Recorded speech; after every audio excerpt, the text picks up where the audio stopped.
Tak tahu di mana yang kena pun tak ingat dah. Arwah kawan saya seorang hari tu gig jari terkena besi.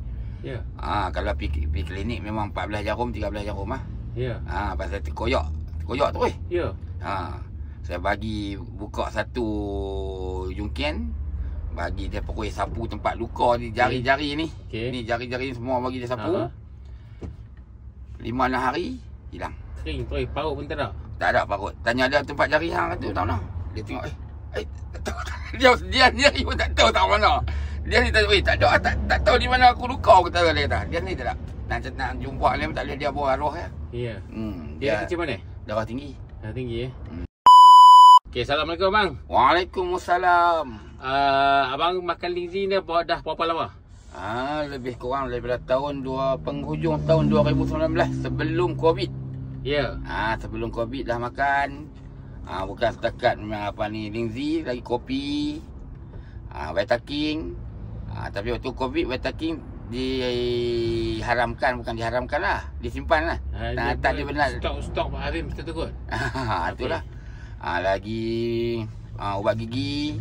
Ubat gigi bagus, baik untuk gigi kita, untuk kulit kita. Kalau kena luka-luka boleh guna ubat gigi dia.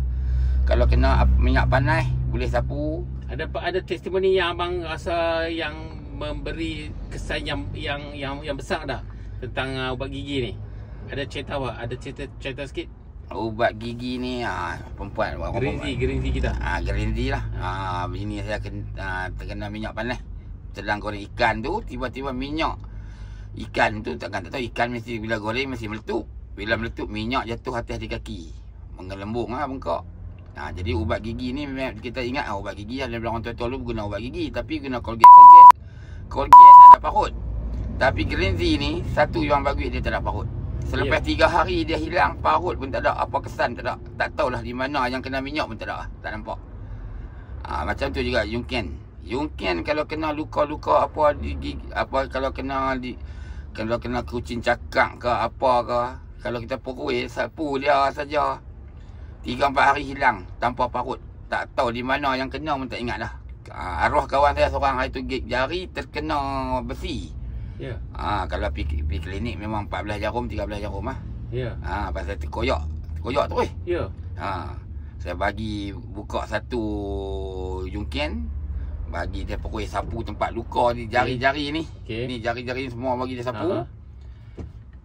5-6 hari hilang. Kering terus, parut pun tak ada. Tak ada parut. Tanya dia tempat jari hang tu tak mana. Dia tengok tak tahu.